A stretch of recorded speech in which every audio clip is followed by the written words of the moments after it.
એના અંદર આખી આખી ગાયો અંદર પડી જતી, ખુલ્લી ડ્રેન, આ સળિયા આ દેખાય ગયું? આ આખું અહીંયા જો આ દેખાય, આ સળિયા એના આરપાર, બરાબર. અમારા કોર્પોરેટરો તો ખબર બી નહીં હોય કે આ ચેમ્બર બની ગઈ, બરાબર. અને આ કોર્પોરેટર નવસારી મહાનગરપાલિકા જે સિવિલ એન્જિનિયરો છે, અચ્છા, વિશેષજ્ઞો, તેમના દ્વારા બનાવેલું છે સાહેબ. એટલે તમે એની માંગવા જેવી છે કે ખબર નહીં કઈ દિલ્હીની ગલીમાં જઈને તું દિલ્હી લાયકાત વગરના એન્જિનિયર 100% જે રીતે આ કામગીરી તમે મને બતાવી અત્યારે. હા, તોડ્યાને 3 મહિના થઈ ગયા છતાં રિપેરિંગ કામ થતું નથી. પબ્લિક બહુ હેરાન થાય છે અને કપચા નાખ્યા ટાયરો પણ ગાડીઓના બહુ હેરાન થઈ ગયેલી છે. કરોડો અબજો રૂપિયાની ગ્રાન્ટ આવ્યા છતાં એનો ઉપયોગ નથી, ઉપર ખાઈ ગયા છે લોકો. અચ્છા, શું પરિવર્તન લાગે છે? બધો ચોર જ થઈ ગયેલો છે. કેટલા પૈસા કરોડ 3 મહિનાથી કામ ચાલે છે અને આ કામ છે કે ભાઈ આ ચૂંટણીનો સમય આવ્યો અને ચૂંટણીનો સમય આવી ગયો એટલે ભાજપે પોતાનો વિકાસ ચેમ્બર કેટલા સમયથી તૂટેલું હતું? ઘણા સમયથી તૂટેલું હતું. હા, અહીંયા પણ કચરાના ઢગલા છે. એ લોકોની પદ્ધતિ જુઓ કામ કરવાની, વાળવા માટે એ બીજું આવશે, બરાબર. આ બધા કચરા આવી રીતના રસ્તાના ઉપર એવું છે, કોઈ સિસ્ટમેટિક કામ નથી. હા. આમ આદમી પાર્ટીના ઉમેદવાર દીપક શર્મા વોર્ડ નંબર 8 માંથી પોતાની સમસ્યાઓ બતાવી રહ્યા છે અને પાછલા નગરસેવકે જે પ્રકારે કામગીરી કરી તે કામગીરી ઉપર પણ આક્ષેપો અમારો વોર્ડ નંબર 8 છે, નવસારી વિજલપુરનો, બરાબર. અહીંયા તમને દેખાય ને ખાડો દેખાય સાહેબ? અહીંયા ખાડો હું જ્યારે નાનપણમાં જ્યારે સ્કૂલમાં ભણતો ને ત્યારથી જોઉં છું, સમજ્યા? 31 વર્ષથી આ ભારતીય જનતા પાર્ટીને અહીંયા જે બહુ મોટી એક ચેમ્બર હતી, અત્યારે ખાલી લોકોએ પુરાણ કર્યું ને પેલું હમણાં ચેમ્બર બનાવ્યું કારણ કે ઇલેક્શન આવ્યા અને એક પેલી કઈક એ લોકોએ લાઈન નાખી છે ત્યારે જઈને એનું આખી ગાયો અંદર પડી જતી. નજીકમાં આવો ને તમને કચરાનું પણ વિકાસ બતાવી દઉં. દીપક શર્મા પોતાના વોર્ડમાં ભાજપે કઈ પ્રકારે વિકાસ કર્યો તે વિકાસની પોલ ખોલી રહ્યા છે અને આ જે વિકાસ થયો છે એ વિકાસને બતાવી રહ્યા છે. આ ચેમ્બર તો બની ગઈ, આ ચેમ્બરને બનાવ્યા આજે કમસે કમ 15 દિવસ થઈ ગયા. હવે આ ચેમ્બરના ઉપર આ સળિયા આ આખું અહીંયા જો આ દેખાય, આ સળિયા એના આરપાર હાલે, બરાબર. અમારા કોર્પોરેટરો તો ખબર બી નહીં હોય કે આ ચેમ્બર બની ગઈ, બરાબર. અને આ કોર્પોરેટર નવસારી મહાનગરપાલિકા જે સિવિલ એન્જિનિયરો છે, અચ્છા, વિશેષજ્ઞો, તેમના દ્વારા બનાવેલું છે સાહેબ. એટલે તમે એની માંગવા જેવી છે કે ખબર નહીં કઈ દિલ્હીની ગલીમાં જઈને તું દિલ્હી લાયકાત વગરના એન્જિનિયરો 100% 100% જે રીતે આ કામગીરી તમે મને બતાવી અત્યારે. હા, તોડ્યાને 3 મહિના થઈ ગયા છતાં રિપેરિંગ કામ થતું નથી. પબ્લિક બહુ હેરાન થાય છે અને કપચા નાખ્યા ટાયરો પણ ગાડીઓના ફાડી નાખે છે. પબ્લિક બહુ હેરાન થઈ ગયેલી છે. કરોડો અબજો રૂપિયાની ગ્રાન્ટ આવ્યા છતાં એનો ઉપયોગ નથી થતો અને 50% ઉપર ખાઈ ગયા છે લોકો. અચ્છા, શું પરિવર્તન લાગે છે આ વર્ષે? કઈ પરિવર્તન નથી લાગતો. એમાં નહીં આ વર્ષે શું આમ આદમી પાર્ટી આવીને કઈ પરિવર્તન કરે એવું લાગે જ છે ને? આ ભાજપ તો બધો ચોર જ થઈ ગયેલો છે. કેટલા પૈસા કરોડોની ગ્રાન્ટ આવ્યા છતાં 3 મહિનાથી કામ ચાલે છે અને આ કામ થતો નથી રોડનો. ભાજપ તો કે બહુ વિકાસ કર્યો. શું વિકાસ કર્યો? બધી જગ્યાએ તૂટેલા રોડો પડેલા છે, ખાડા અને કપચા નાખ્યા છે. એના ઉપર એક બાજુ તોડવો જોઈએ તો બીજી બાજુ પાછળ રિપેરિંગ થવું. આ રીતે ગંભીર આક્ષેપો કરી રહ્યા છે, ભાજપના વિકાસ ગંભીર આક્ષેપો કરી રહ્યા છે.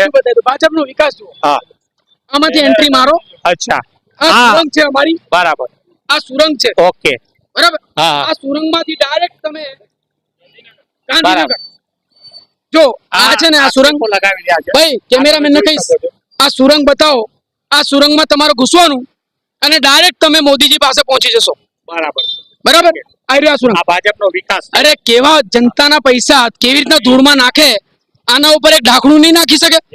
ચોક્કસ નખાય. અને કોર્પોરેટર અમારા બહુ દૂર નહીં રહે ભાઈ સાહેબ, આજ ગલીમાં રહે છે ભાઈ. છતાં કોર્પોરેટર ના નહીં દેખાતું હશે. હવે યાર જુઓ, મને તો દેખાતું છે, હવે ખબર નહીં એ બધા કદાચ ચશ્મા બસમાં લગાડીને ફરતા હોય એટલે પૂછો. ભાઈ આ કુંડી કેટલા વર્ષ પહેલા તૂટેલી? આ ચેમ્બર કેટલા વર્ષ પહેલા તૂટેલું હતું? હમણાં બન્યું ને? જે હમણાં જ બન્યું. આક્ષેપ છે કે ભાઈ આ ચૂંટણીનો સમય આવ્યો અને ચૂંટણીનો સમય આવી ગયો એટલે ભાજપે પોતાનો વિકાસ કરવા માંડી અને આ ચેમ્બર હાલ અત્યારે બનાવી. જે ઘણા સમયથી તૂટેલું હતું તેવા આક્ષેપ. પાર્ટીને બી નહીં જોવાનું સાહેબ, કોઈ મારી વાત સાંભળો સાહેબ, કોઈ પાર્ટીને નહીં જોવું, ખાલી સાચું એટલું બોલો કે ભાઈ અહીંયા કુંડી આપણી તૂટેલી હતી વર્ષોથી આપણે જોતા કે નહીં. જોતા જોતા તૂટેલી જ આપણે 2 જણા થી રિપેરિંગ થઈ. હમણાં 2 દિવસ પહેલા મેં તમને repair ક્યાં કીધું 2 જણા પછી હમણાં જ થઈ. નાખ્યું. 2 દિવસ પહેલા જ repair કર્યું. બરાબર છે. હા. ભાઈ કેટલા વર્ષોથી આપણે એને એટલે આ તૂટેલી સમસ્યા હતી કેટલા વર્ષ જૂની છે? આ તો ઘણા વર્ષથી છે. બરાબર છે. એટલે એવું લાગે કે આમ આદમી પાર્ટીના જે દીપક શર્મા આક્ષેપ કરી રહ્યા છે કે અત્યારે જ્યારે ચૂંટણીનો સમય આવ્યો છે એટલે વિકાસ બતાવી રહી છે ભાજપ સરકાર અને અત્યારે રાતોરાત આ ચેમ્બર બનાવી દીધું તેવું રાતોરાત બની ગયું. આ ચેમ્બર કેટલા સમયથી તૂટેલું હતું? ઘણા સમયથી તૂટેલું હતું આ. વર્ષોથી ઘણા ઘણો સમય થઈ ગયો અમે અહીંયા જ રહેવાસી. અહીંયા જ રહેવાસી છો ને? અહીંયા જ ભાઈ, રહેવાસી. ભાજપ તો એમ કે છે કે અમે બહુ જ વિકાસ કરી નાખ્યો છે. આ તમે જોઈ શકો છો પાછળ પણ એક વિકાસનો ઉત્તમ નમૂનો છે. શું લાગે આ તો અત્યારે ગાર્ડન છે તમારી સામે, તમારા વિસ્તારમાં આવે છે આ ગાર્ડન, અને આ ગાર્ડન ને લઈને શું કેવું છે? કારણ કે સુંદર ગાર્ડન તો તમને આમ આદમી પાર્ટીમાંથી તમે ઉમેદવારી નોંધાવી હોય, તમને આમાં શું ખામી અને ખરાબી લાગે છે? પ્રણવભાઈ મેં તમને પહેલા જ કહ્યું, હું મારા શબ્દોથી ફરીશ નહીં. જી. તમે જ્યાં મને એમ કહેશો ને કે દીપકભાઈ આપણે આ વોર્ડમાં અહીંયા ઊભા છે, અહીંયા જ તમે કોઈ ભ્રષ્ટાચાર દેખાડો, હું તમને ત્યાંથી 100 મીટર દૂર નહીં લઈ જાઉં. જી. એક ઉત્તમ ઉદાહરણ હું તમને દેખાડી દઉં. આ તમારા સામે આ રોડ બનેલો, એ ખોદેલું છે એને નહીં જુઓ. જી. આ જો પેલા બેન નીકળ્યા સ્કૂટી લઈને, આ જો આ પેલું ગોળ આ ચેમ્બર આ જો દેખાય ચેમ્બર, આ મેઇન રોડ થી લગભગ 3 ઇંચ ઊંચું છે. સમજ્યા? આ જો. હા 100% રોજ અકસ્માત થાય. કોઈક ચેનલ કોઈક કુંડી એ લોકોની 6-7 ઇંચ નીચે અથવા તો કોઈક ઉપર. કેવા મૂર્ખા કહેવાય અમારા પેલા જે કાર્યકર્તાઓ છે અથવા જે સરકારી અધિકારીઓ છે, જે બી સિવિલ એન્જિનિયર થઈને કદાચ કોઈ મજદૂરને તમે એમ કહો ને કે સાહેબ આ જરીક ચેમ્બર જરીક વ્યવસ્થિત ગોઠવો ને, તો એ પણ લગભગ તમને લેવલ કરી જાય, જે એક ચોપડી પણ નહીં ભણેલું હોય. આ અમારા બી સિવિલ એન્જિનિયરો કામ કરે છે, તેનું મૂળ કારણ ખબર શું છે? અમારા કોર્પોરેટરોનું કોઈ કોમ્યુનિકેશન જ નથી. એ લોકોને કશું સમજણ બી નહીં પડે કે આ ઊંચું આવે કે નીચે આવે. અમુક માણસો એમની સાથે જે મજૂરિયા ઉભા હોય ને, એ લોકો કે સાહેબ તમે રોડ તો બનાવી નાખો, પણ આના નીચે પાઇપ નાખવાનું બાકી રહી ગયું. ત્યારે પેલા પૂછે ને, અચ્છા પાઇપ નીચે આવે, બરાબર આવું છે. ચાલો આ અમારું આ ગાર્ડન બરાબર બાળકોને રમવા માટેનું છે. જ્યારે નવસારી વિજલપુર નગરપાલિકા હતી ત્યારે આ બનેલું 2000 લગભગ 14 ના અંદર, 19 આ ગાર્ડન બનેલું. આ ગાર્ડનમાં હમણાં કોબરો નીકળેલો. એવું? હા, આ ગાર્ડનમાં હવે લોકોને એમ છે ભયભીત છે, બાળકો છે નાના, એ લોકોને તમે એમ નહીં કહી શકો કે ભાઈ ત્યાં નહીં જતો. એ તો રમવાના છે અંદર. ગાર્ડનમાં જો ફેણીઓ આવી જતો હોય તો તમારી કામગીરી કેટલી જબરદસ્ત એ તો એના ઉપરથી ખબર પડે. આવો અહીંયા જુઓ, આ બ્લોક છે. આ બ્લોક કરતા આ લગભગ 6 ઇંચ નીચે છે. બાળકો અહીંયા આવે, બાળકોને વૃદ્ધો માટે જોખમ. એકચ્યુઅલી કે ભાઈ કેમેરામેન થોડુંક અહીંયા દેખાડો. આ આવી રીતના રેમ્પ હોવું જોઈએ. આ રેમ્પ હોય ને તો પેલા લોકોને ઠેસી નહીં લાગે. નાના બાળકો રમે અહીંયા કોઈ સમજુ માણસો નથી રમતા, બાળકો છે. તેના સામે આ આવ્યું આ છે. આવે પગમાં ઠોકર લાગે, ટાટિયા તૂટી જાય, પણ કોઈ વાંધો નહીં. ઇલેક્શનના સમય પર લોકોને શું દેખાય છે? તો કે આ રોડ દેખાય છે એટલે ફટાફટ એને લીલું પોતું લિપસ્ટિક લગાડીને એને વ્યવસ્થિત કરી નાખો. આ તમારા સામે અહીંયા જુઓ, આ જે ફેણીઓ આવે છે ને, ફેણિયા અહીંયા 2 મિનિટ, એનો ફુવારો બનાવેલો છે. એ ફુવારોનો અંદર આ જો આ કચરો એ લોકોએ સાફ કર્યું, સાફ થઈ ગયું ને, કચરાને ઉચકો માટે કોઈ નહીં આવે. બરાબર. અચ્છા, આ કચરો પડ્યો છે. આ કચરું અહીંયા પણ કચરાના ઢગલા છે. એ લોકોની પદ્ધતિ જુઓ કામ કરવાની. વાળવા માટે કોઈ બીજું આવશે, કચરા લેવા માટે કોઈ એ બીજું આવશે, બરાબર. આ બધા કચરા આવી રીતના રસ્તાના ઉપર એવું છે, કોઈ સિસ્ટમેટિક કામ નથી. છતાં વિકાસ બતાવે છે. આ ગ્રાઉન્ડ ઝીરો પરથી આમ આદમી પાર્ટીના ઉમેદવાર આ ભાજપનો વિકાસ છે, વિકાસ બતાવી રહ્યા છે. આ ફુવારો છે. આ ફુવારો પેલા હતો પણ હવે ફુવારા જેવું લાગતું નથી. એટલી સાફ સફાઈ તો હોય કે નહીં હોય, તમે એના માટે ખર્ચો ફાળવો છો ને, તો ખર્ચો જાય છે ક્યાં? બરાબર. હવે કાગળ પર જ ખર્ચો છે. એ તો કેવું છે ખબર, પેલા આપણે ગુજરાતની પોલીસ અફીણ પકડે, બરાબર, ડ્રગ્સ પકડે, ઉંદર ખાઈને જતા રહે, તો યાર સવાલ સમજવો જેવું છે. જાહેર જનતા ગાર્ડનમાં ખૂબ જ જાળવણીનો અભાવ જોવા મળી રહ્યો છે. ઠેર ઠેર કચરાના ઢગલા પણ ઉમેદવાર આપણને બતાવી રહ્યા છે અને આ ભાજપની વિકાસ ગાથા બતાવી રહ્યા છે. દેખાય છે આ જે છે ને, આ દિવાલ એના પાછળ ખેતર છે. કમસે કમ એનાથી સાફ સફાઈ ત્યાં હોવી જોઈએ, જેથી કરીને ફેણિયા ને બધા ગાર્ડન વિજલપુરના અંદર એક પણ બીજું કોઈ ગાર્ડન નથી. બરાબર આ એક જ ગાર્ડન છે આ, પણ આ ગાર્ડન નો ઉત્તમ નમૂનો તમે બતાવ્યો ને આમાં એ તમે એ લોકોનો વિકાસ પણ બતાવ્યો હા. કે અહીંયા સાપ આવે છે સાંજ હા પડતા. અહીંયા સાપ, ખરેખર. આ એક જ ગાર્ડન, અને ગાર્ડન ની દિશા તમે જોઈ શકો છો. આ જુઓ, આ બધા રમત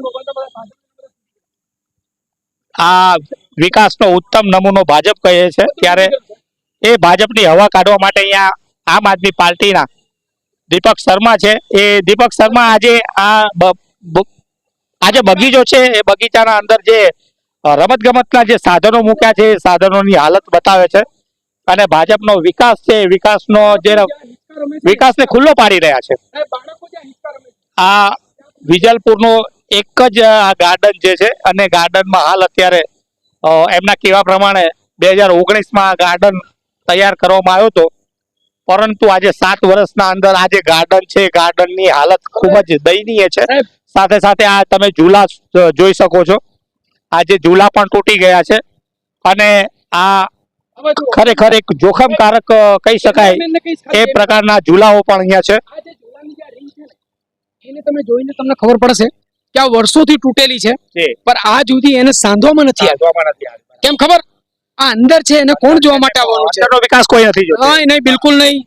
જે ચોક્કસ આ છે દીપક શર્મા, જ્યારે ભાજપ પોતાનો વિકાસ ગણાવી રહી છે, એ વિકાસને ચેલેન્જ આપી રહ્યા છે ને વિકાસને ખુલ્લો પાડી રહ્યા છે. આમ આદમી પાર્ટીના ઉમેદવાર છે એ ચેલેન્જ આપી રહ્યા છે અહીંયાના પાછલા નગરસેવકોને કે તમે 5 વર્ષમાં શું વિકાસ કર્યો. હાલ તમે આ જોઈ શકો છો. એવું નહીં બોલો, એ લોકોએ વિકાસ પોતાનો કર્યો છે. જો વિકાસ કર્યો છે, અચ્છા, એટલે વિકાસ પોતાનો કર્યો છે સાહેબ, તમે એવું નહીં બોલો કે યાર ચોક્કસ એમના આક્ષેપ છે કે ખાલી વિકાસ તેઓએ પોતાનો કર્યો, બાકી ક્યાંય વિકાસ દેખાતો નથી. વિકાસ કર્યો છે. મિત્રો આ ખરેખર જોવા જાય ને તો આ તમારા બધાના કારણે છે. જાહેર જનતાને કહું છું, મારે નેતાઓનું નથી કેવું, થોડુંક તો ચેતો યાર. તમને બધાને ખબર છે કે આ બધી આપણી ત્યાં પોઝિશન છે, ખાલી તમને હિન્દુત્વના નામે એટલું બધું કરે. મારી શરૂઆત છે, રોજ ગાયની સેવા કરું છું. મારા ન્યૂઝનું નામ પણ ગૌ ધર્મ ન્યૂઝ છે. નવસારી વિજલપુરના અંદર આ તો ઇલેક્શનમાં તો હું આજે જોડાયો છું. 2026 ચાલે છે, અને 2018 થી લઈને અત્યાર સુધી અમે લોકો દરેકે દરેક વિજલપુરના દરેકે દરેક ગલીઓમાં ગાયોના પગના અંદર જે જીવડા પડી જતા સાહેબ, એની અમે લોકો જાતે પોતાના હાથથી ટ્રીટમેન્ટ કરતા. એ હિન્દુત્વ યુનિટ માટે સમજો. અને આ ખોટી રીતના ખાલી તમને ભ્રમિત કરવા માટે કે ભાજપ એટલે હિન્દુ. અરે યાર, તમને હિન્દુના નામે વાત કરીને વોટ ખાય, અને આ અહીંયા સ્થિતિ આવી કે તમે પાણીનું પણ બિલ ભરો, તમે લાઇટનું પણ બિલ ભરો, અને તમે નગરપાલિકા પાસેથી તમને કશું મળે નહીં, જીરો. અને જે લોકો ઝોપડપટ્ટીમાં રહેતા આજે ભારતીય જનતા પાર્ટીમાં જોડાયા બાદ આરસીસી ના આલિશાન બંગલા થઈ ગયા. તમે ત્યાં ને ત્યાં છો મિત્રો, થોડુંક છે તો આ અમારું ગાર્ડન હતું. આ અહીંયાથી જંગલ ચાલુ થાય. તમારે બહાર રખડવા માટે જવું જરૂર નહીં પડે. તમારે જંગલ જોવો હોય ને ભાઈ તો અહીંયા આ જોઈ શકાય. બરાબર, ઓકે. ગાર્ડન અને જંગલ બંને હા, combined. ગીર જવાની જરૂર નથી. બરાબર છે. અહીંયા તમે ફેણિયા હમણાં બિન વાળાને બોલાવો, 10 ફેણિયા આવીએ. બહુ નગરપાલિકા છે સાહેબ, મહાનગરપાલિકા અમારી.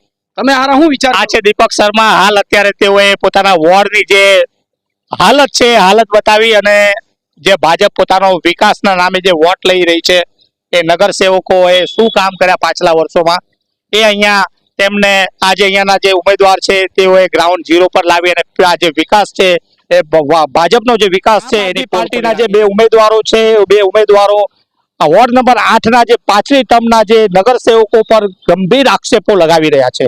આક્ષેપો એવા પણ છે કે કોઈ પણ પ્રકારની પાયાની જે સુવિધાઓ છે એ સુવિધાઓ વોર્ડ નંબર 8 માં મળી નથી. જ્યારે વરસાદી પાણીની સમસ્યા છે, રોડ પર જે ખોદકામ કરવામાં આવ્યું છે 3 મહિનાથી ખોદકામ થયું છે, પરંતુ હાલ સુધી એનું કોઈ પણ પ્રકારનું રિપેરિંગ કામ થયું નથી. તેને લઈ અને આ દુકાનદારો પણ ખૂબ જ હાલાકીનો સામનો કરી રહ્યા છે. એવી ઘણી બધી સમસ્યાઓ ગ્રાઉન્ડ ઝીરો પર લાવી અને દીપક શર્મા જે પત્રકાર પણ છે અને ગૌ સેવા પણ એને વર્ષો સુધી ગૌ સેવા કરી, તેમણે તેવું પણ કીધું કે ફક્ત ભાજપે હિન્દુત્વના નામે વોટ લઈ અને રાજનીતિ કરે છે અને પોતાના રોટલા શેકતી હોય છે. ત્યારે ગૌ સેવા કરીને સાચું હિન્દુત્વ શું છે તેના વિશે પણ જણાવ્યું. અને એક સિનિયર પત્રકાર છે, પત્રકારની ભૂમિકા ભજવતા હાલ અત્યારે રાજકારણમાં ઝંપલાવ્યું છે. રાજકારણમાં ઝંપલાવવાનું મુખ્ય એ કારણ છે કે લોકોની જે વેદના છે અને જે લોકોની સમસ્યા છે, જે પાછલા વર્ષોમાં તેઓની સમસ્યાનું કોઈ પણ નિરાકરણ નથી આવ્યું, તેને લઈને તેઓ રાજકારણના અહેવાલો અને સમાચારો સાથે દમદાર ન્યૂઝ સાથે જોડાયેલા રહેશો. અમારી ચેનલને સબસ્ક્રાઇબ અવશ્યથી કરી લેશો. નમસ્કાર.